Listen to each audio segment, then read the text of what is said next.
Welcome to this edition of Lancaster Perspective. I'm Mike Miller. My special guest from Job and Family Services, Kari Akins and Stacey Bergstrom. Welcome.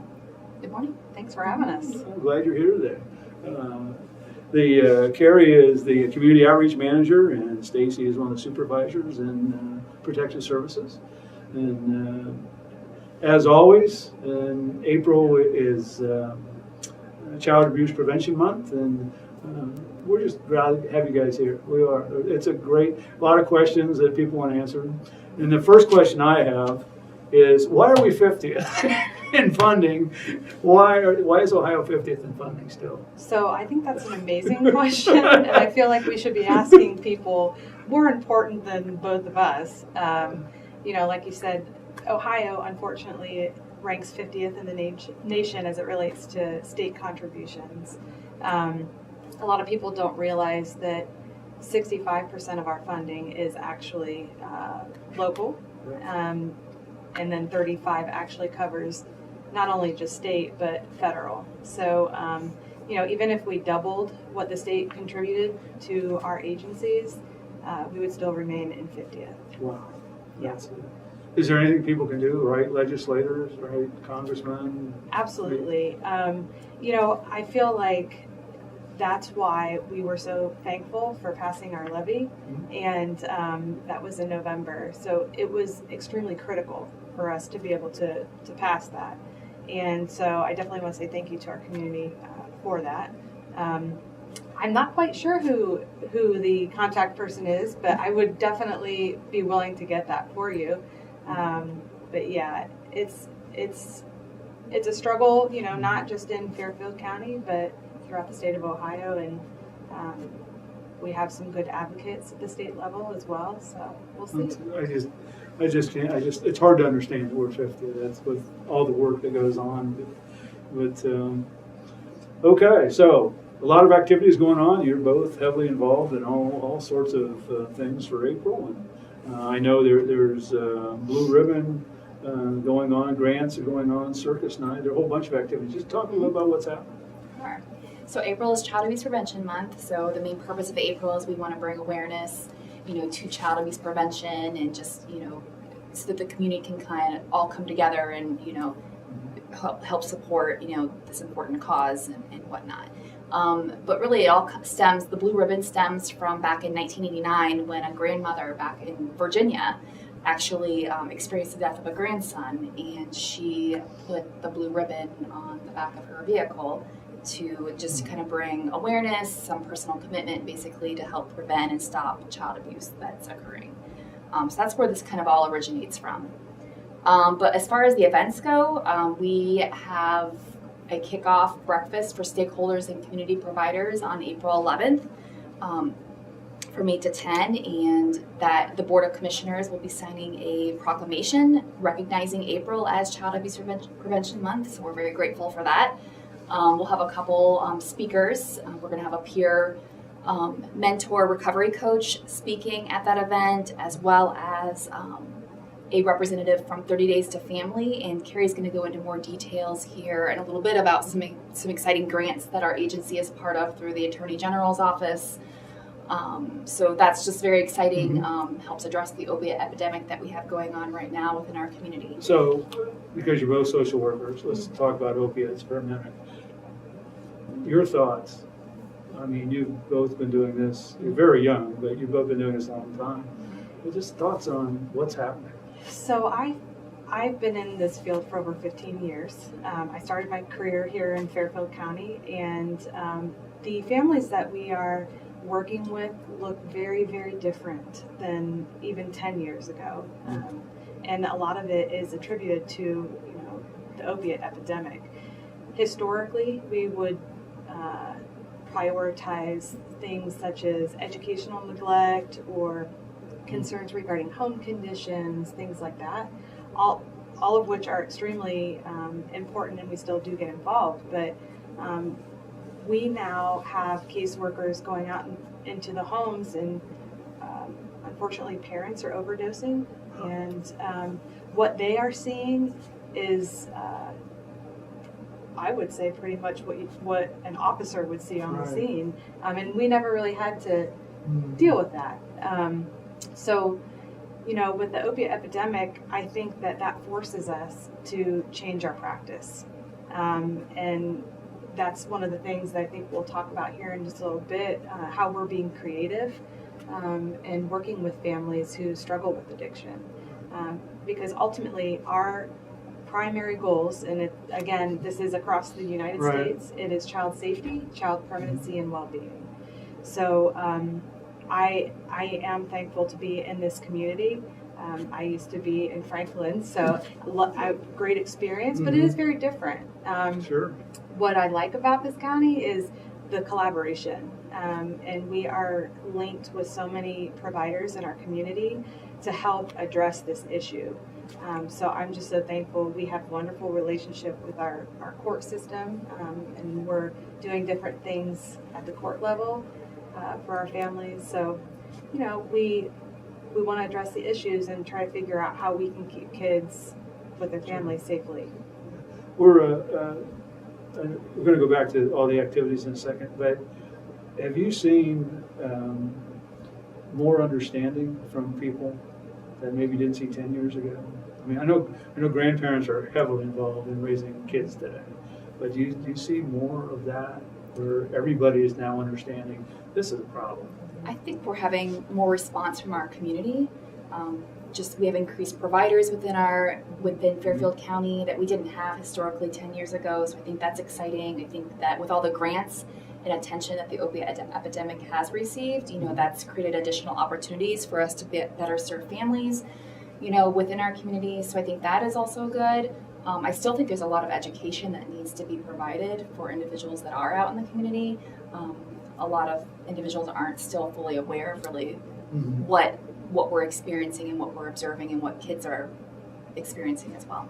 I would also add that I think family members are probably the ones who are really, unfortunately, getting the education quick and fast, because there are many addicts who their families aren't even aware that it's occurring and that it's an issue. So, we always look to family first with kids, and so we're having a lot of discussions with grandparents and aunts and uncles and kinship folks. So really talking to them about what this looks like, because when you're looking at addiction, the timeline to get somebody where they should be in recovery looks very different than the way in which we work with families because of the law.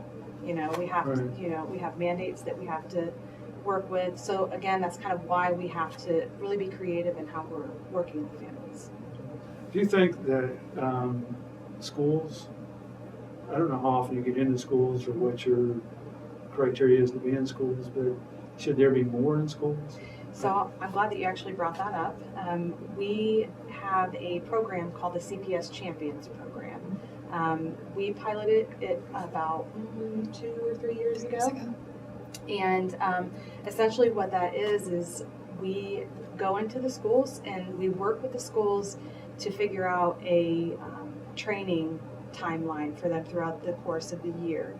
And a lot of that includes education about trends, education about statistics, what we're seeing, information about why we make the decisions that we make, what determines a referral that will be assessed and what wouldn't be.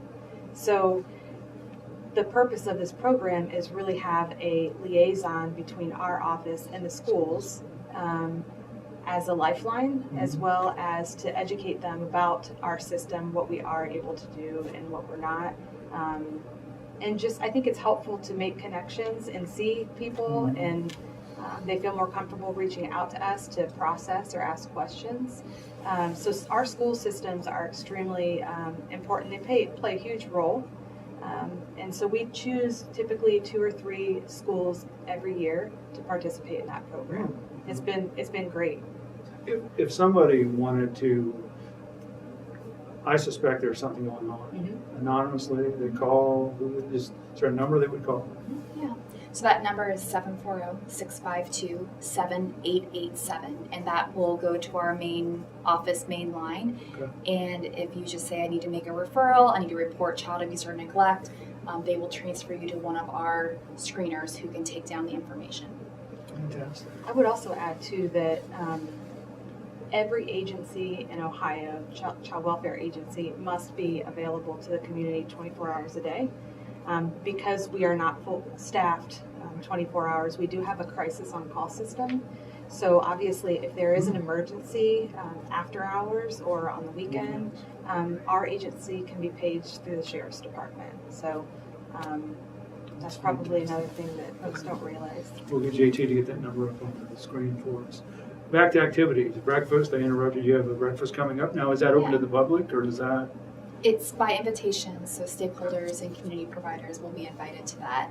But it's also Wear Blue to Work Day, which we would encourage all community members to participate in. So Like a if blue you, t-shirt? yeah, so if you want to get Start. either individually Mhm. or with, family, friends, coworkers, and take a picture, you can send that to wearblue@fcjfs.org, and we'll make sure to post your group shots or individual shots on social media and share that picture.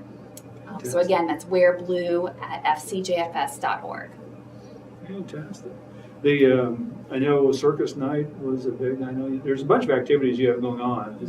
You can go ahead and just rattle them off. Sure. So Circus Night, so that's a job and family services event, and that's going to be held on April 19th from 5 to 6:30 p.m. and that's in the Job and Family Services parking lot. And this is an annual event. We've been having this for years and years at this point in time. But it's open to all community members. It's free, open to all ages of children, but there's free food, hot dogs. They usually have popcorn. They have lots of games for kids, prizes for children. Protective Services will also be there, and we'll have several booths and an activity and craft for the kids to complete. Bikers Against Child Abuse are coming, which is exciting. And we've kind of partnered with them over the last 2 years. So they're also there to show support. So again, we would welcome everyone to come out and then rain or shine, join us. goes on. Yeah, I think if there's Stormy, lightning, okay. obviously we don't want to continue the activities. But it's a really cool event, because I think last year we had record numbers. I think close to 500 people, but we can thank social media for that. Mm-hmm. It was really awesome to see, and like she said, we're going to have all of those activities, and I believe is the SWAT team showing up again? Do they bring their? they usually do. That's what I think, thought. The Sheriff's Department yeah. brings their SWAT team. Yeah, but we'll also be presenting the winners of the Blue Ribbon Artwork Contest, which we will talk about. Actually, now's probably a good time. Sure. So as Kari was mentioning, through our CPS champions, 2 of the schools that we're working with and collaborating with this year is Tarhee and Talmadge Elementary School. So those kiddos in, I think their 4th grade classes, developed Blue Ribbon artwork this year. And there's a voting opportunity that all community members and family and our staff can get on the Job and Family Services website or through Facebook and vote for their favorite Blue Ribbon artwork. And so we will be presenting the favorite artwork or the favorite piece at Circus Night during that event. That's fantastic. So voting goes until April 13th. So again, we would encourage everyone to check out the creativity, from some of our children in the community. That's my favorite activity. Yeah. I mean, just to see what the little kids come up with and the things that they write and say, it's just so precious. That's neat. I know that you talked a little about grants coming up, but I know there are other activities you want to talk about. Those are our main activities, for the month of April. The Circus Night is obviously a popular one, a free event, so we'd encourage everyone to come out and visit with us. And this is on which website again, if people want to? It is on our main Job and Family Services website, which is www.fcjfs.org. So you had mentioned about grants. a lot of times when I'm out in the community, I'm talking about the opiate epidemic and being creative with how we're intervening with these types of situations. We have been so lucky to have gotten 3 different grants recently. All of them are actually very new. The first one is from our Attorney General's office, Ohio Attorney General, and it is called the START grant. I believe they're now up to 16 southeastern counties in Ohio that are a part of this grant to specifically address the opiate epidemic. And what is the coolest part about this is implementing certified peer recovery coaches. And what that is individuals who have lived experience with addiction and with our agency or any child welfare agency, they get to be paired up with one of our caseworkers and work collaboratively with the families, which is, I knowing how far we've come, it's such a great thing, and we already have 3 recovery coaches involved with our agency through our collaboration with mental health, and it's really cool. And we're seeing a lot of cool stuff. We have these individuals helping us and educating us about things to think about, consider. Absolutely. And they are working with the families and, hopefully letting them know that we're there to help and what the process is going to look like. So that's the cool thing about START. The other opportunity that we had was through the Ohio State University, and that's the EPIC grant. And that was pretty cool because the School of Social Work received a $3 million grant, and it's the largest in their history, their school, the social work history, which is amazing. And that is us working collaboratively with Pickaway County and Ohio Guidestone, which is mental health, and Integrated Services, also mental health. And EPIC will essentially kind of piggyback on START. It's kind of the same thing where we're doing, assessments, AOD assessments, and first and foremost, trauma assessments to try to figure out what services we can put in place, because we want to, what we call front load services for families. Because historically, I think it was really difficult to find treatment for our families, and this is expediting the process. And they also have peer recovery coaches as well, but also really focusing on kinship support, which is also an area that we're really focusing on. And because kin are unfortunately being placed in positions where they are now having to care for family members, so really providing support to those individuals is another piece of those grants. And then I think the last one is, like Stacey said, is the 30 Days to Family.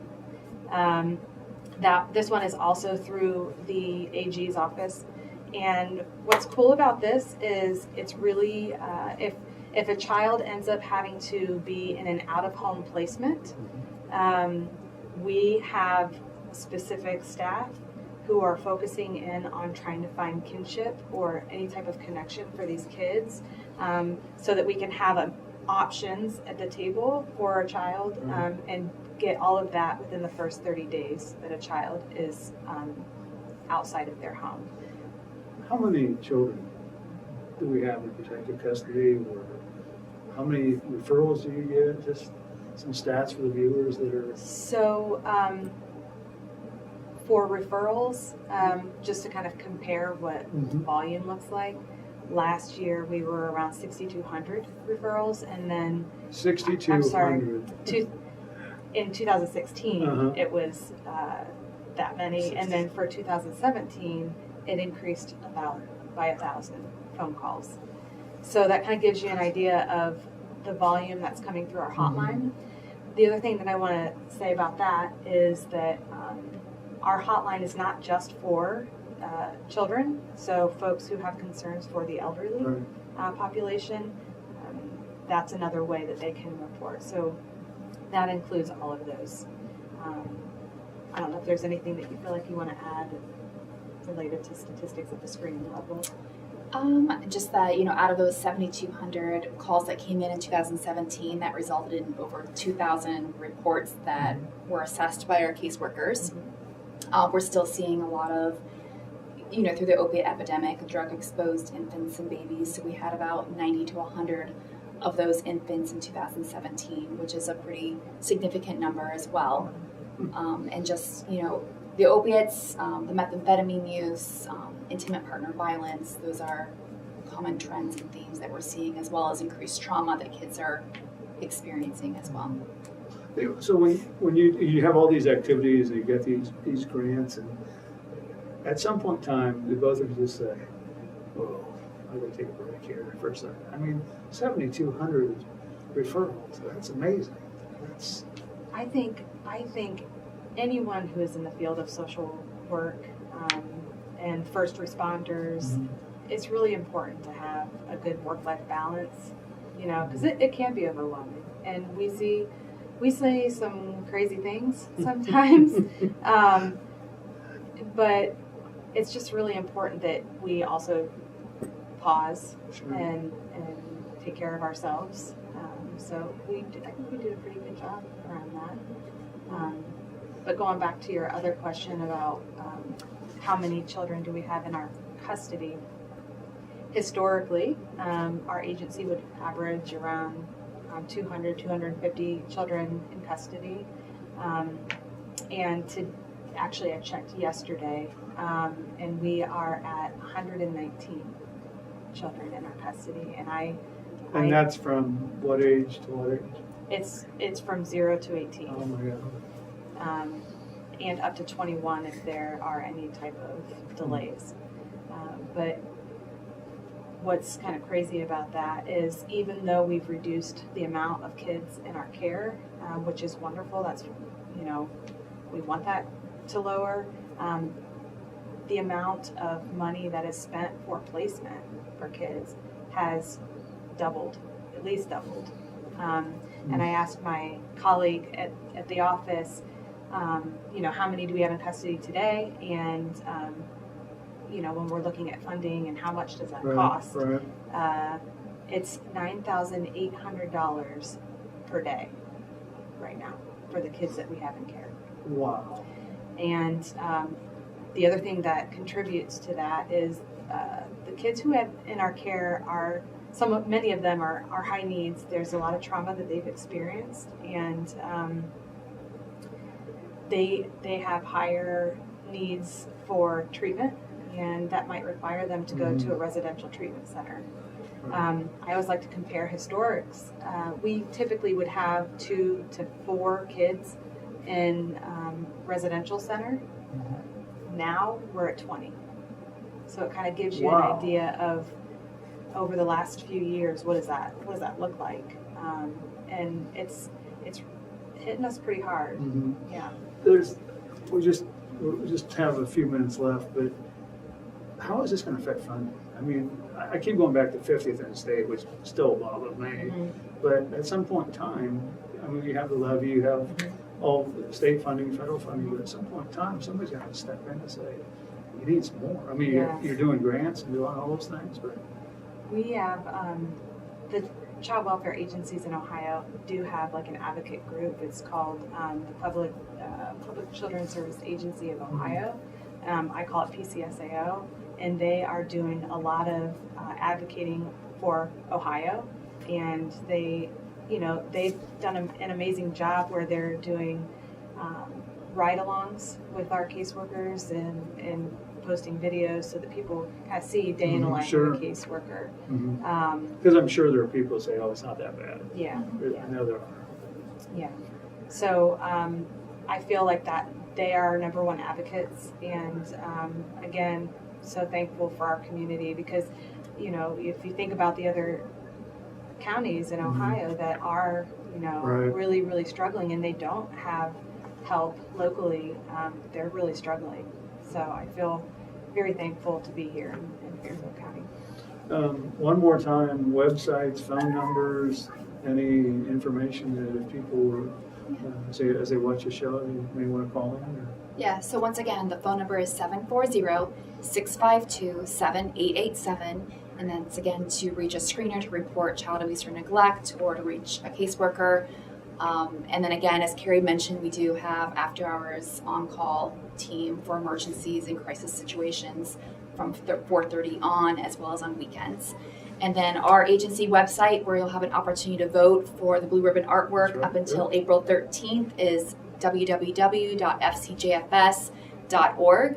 And if you want to send your Wear Blue to Work pictures on April 11th, which is a Wednesday, you would send those to wearblue@fcjfs.org. And we would, again, continue to encourage everyone to participate in that and to bring awareness We'll post them on social media. Oh, absolutely. Yep. Yes. And Circus Night is the 19th, April 19th? Yes, Circus Night is on April 19th, 5 o'clock to 6:30 at Job and Family Services parking lot. And hopefully it won't rain, but a little drizzle will be there, but Yep. if it's not, Correct. fantastic. Well, I'll tell you what, Kari, Stacey, it's been great having you guys in and Thank giving you. us an update. As I said, when I come on, usually I get some questions from some people about, but you guys are doing a great job. You guys, that's Thank you. probably one of the strongest things we have in Fairfield County is what you guys are doing. And after being around there for about 20 years and then going on to something else, Yeah. you guys are you're doing fantastic. Yeah. Can I also say Sure. that if there's anybody out there who is interested in having any type of training, whether it be about trends or just decision making, I can be reached through the number that she just identified, and I would be more than happy to come out and talk to folks about what's going on in our community. Is there an age limit that to be 16, 18 if they wanted to volunteer? To volunteer for our agency, I would just touch base, and I actually oversee that. So it's kind of like a case by case, and it depends on what's going on. So. Thanks for tuning in to this edition of Lancaster Perspective. I'm Mike Miller, and remember, until we meet again, let's make a difference.